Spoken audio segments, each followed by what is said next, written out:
The FNAF movie may have finally been released, but that doesn't mean that the excitement stops. Just like with the games, theorizing is a key part of the Five Nights franchise, and after watching the movie, we definitely have thoughts. And that's kind of the point of today's list, because today, we're counting down the top 5 theories about the Five Nights at Freddy's movie.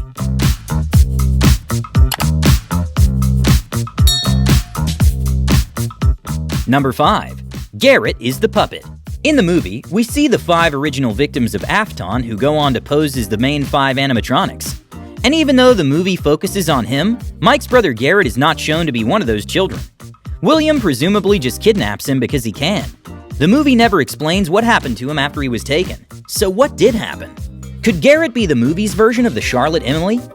It's obviously not a one-to-one parallel, but they could do both fall into the clutches of Afton because of negligence on the part of someone who is meant to be looking out for them. But if he is the puppet, does the timeline allow it? In the games, Charlotte, the spirit inside the puppet, was killed before the 5 other kids. So when was Garrett taken in the movie? Well, the present-day events of the movie take place in 2000, and Mike looks about 30. In the flashbacks, Mike seems to be a tween, so the flashbacks would be about 18 years prior, placing that event in roughly 1982. And we know from the games and the books that the missing children's incident where the kids are killed is 1985. Meaning that it's more than likely that Garrett was killed before them. So the timeline matches up. It also matches up with Afton's first killing and kidnapping being different from the rest. The movie version taking place outside as opposed to inside the restaurant like the main 5. Number 4. The entire movie is just a dream. Now we know it's all too common to claim the events of a movie are a dream. And also, coming from this franchise, claims of another dream is sure to make some of you say, not again. Another one. But there are a few strange things in the movie that would be explained by this theory. So in the beginning of the movie, Mike is discussing a book he owns called Dream Theory. Wink wink. Dream Theory is infamous among Five Nights at Freddy's fans. It's one of the most diverse theories in FNAF history. But could this be more than just a nod to the theories about the games? This isn't the same dream theory as the games, as that hinges around the protagonist being woken up by a grandfather clock. But in the movie, Mike has an alarm clock.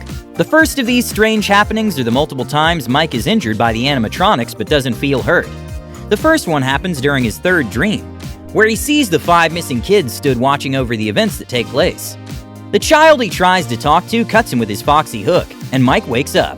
We see Foxy in the doorway, there to show he was attacked in real life, but doesn't even realize he has a wound until Vanessa points it out to him.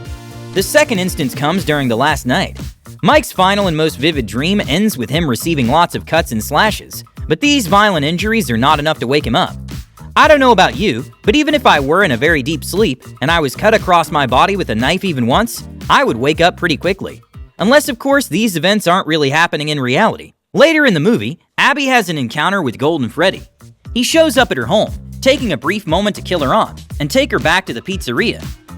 Just as Abby is about to go in, she turns around, and when she does, Golden Freddy is gone. It would seem just like in the games. Golden Freddy appears and disappears in the blink of an eye. Explained in later games as either a hallucination on the part of the player or under dream theory. Other oddities are the fact that doors open and close by themselves, something that never happened in the games. Then who cleaned the blood from Freddy's mouth? Freddy kills Max. The next time we see him, he's playing with Abby, and there's no blood at all. Filmmaking inconsistency or theory fuel that we'll speculate until the end of time. Like we've been over, a lot of the movie focuses on Mike's actual dreams, of the 5 kids in his brother's kidnapping. How do we explain those? Some might argue that these are like the arcade minigames, so basically dreams within dreams. Alternatively, those would just be different dreams. After all, when you sleep, you can have multiple dreams in one night. Dreams are influenced by the real world, so what if there was a real-life kidnapping? Just not by a crazy child murder wearing an animatronic costume. Just a normal kidnapping that then influences the dreams of Mike, making him conjure up this dark world in his nightmares. Number 3. We've seen Fazbear Frights. Our 3rd theory is a shorter one, but still definitely justifies its place on this list. Let's go to FNAF 3. Now the movies will almost certainly follow the game's order, so the next film will be based on FNAF 2. However, the Five Nights movie already seems to set up the threequel. As we all know, FNAF 3 takes place in the haunted house attraction, Fazbear Frights. We don't know if this location is a purpose-built building for the attraction or a repurposed building that was turned into the haunted house, so the movie could go either way. As we see at the end, the pizzeria gets destroyed. This could perfectly set up the Fazbear's Frights horror attraction. Apparently based at an amusement park, the establishment is meant to recreate a Freddy's restaurant, so why not make it the pizzeria from the first movie? It would allow them to reuse the set instead of creating an entirely new one. And, as the movie featured vents in the restaurant, that would mean it could easily serve as the FNAF 3 location, as the vent system is very integral to that game. The destroyed nature of the restaurant also means it fits the aged and forgotten vibe of FNAF 3. I mean, come on. They're definitely going to introduce Fazbear Frights in one of the upcoming sequels, right? Number 2. Garrett is the crying child. Now, I know what you're thinking. Didn't you say Garrett is the puppet? Yes, but these are just theories. Film theories. Oh, that's copyrighted? Okay, moving swiftly on. Just to be clear, when I say crying child, I mean the one from FNAF 4. Haters will probably point out that Garrett wasn't ever depicted crying in the movie. True, you've got me there. I give it to you. You got me there. Right. But let's go through all the things that connect him to the crying child of the games. Firstly, and most importantly, he's the younger brother of Mike, which is what the crying child is. Now, let's look at the visual similarities between the characters. And yes, I'm well aware I look like I've completely lost my mind here. Comparing a real-life kid to an 8-bit sprite is the most FNAF theorist thing I've ever done. But seriously, his hair is very, very similar. Medium length, brown, and almost covering his eyes. I also want to pull your attention to these cheeky behind-the-scenes images. I mean, Garrett is literally dressed in the exact same outfit as the crying child here. And speaking of behind-the-scenes images, Lucas Grant himself posted an image of him from the pizzeria itself. I want to draw your attention to what he's holding in his hands. A golden Freddy plushie. That's right, exactly like the crying child. What's interesting here is that Lucas Grant also added a caption to this image. That said, it was so cool filming at Freddy's, even though my scenes at that location didn't make it into the film.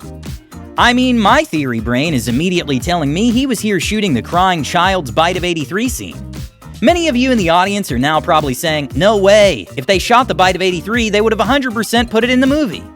Well, not necessarily. A scene like this could have definitely been cut if it was deemed too gory for a PG-13 movie. After all, the rest of the movie doesn't depict any violence against the child characters. Alternatively, the filmmakers may have been covering their bases. After all, Lucas Grant is reportedly 7 years old, and if you know anything about children, they tend to grow rather quickly. If the filmmakers ever wanted to depict the Bite of 83 or other flashbacks with Garrett in future movies, he would look noticeably older. So it's entirely possible they shot it when filming the first movie to use later down the line. And topping our list at number 1, Abby and Mike are Henry Emily's kids. Did anyone find it strange that in this pivotal scene, William deliberately omits Mike's last name? I'm just trying to figure out who you are, Mr. Michael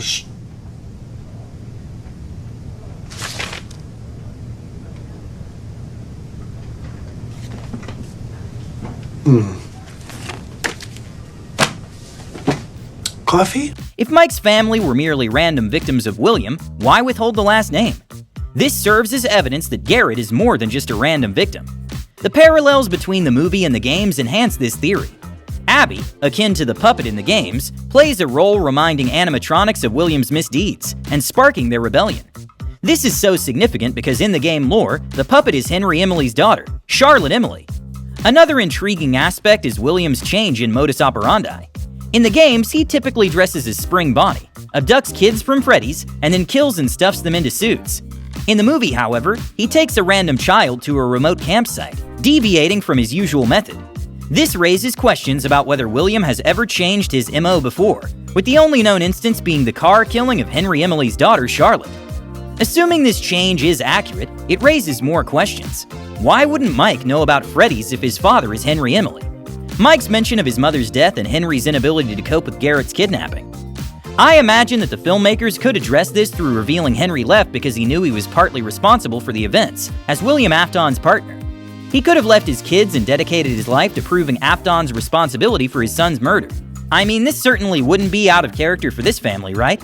After all, Mike has this same absent storyline with Abby. Alternatively, what if we haven't seen Henry Emily in the FNAF movie?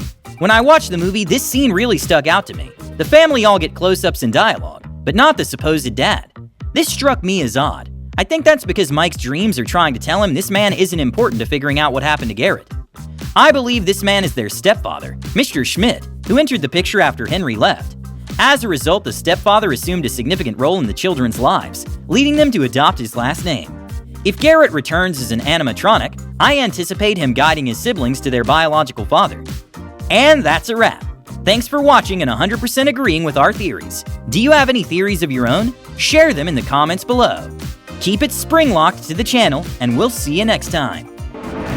Monsters, tell me, do you believe in those monsters? I'm talking dreams so big that they'll haunt you, or they'll calm you. That's how you know if you got it going.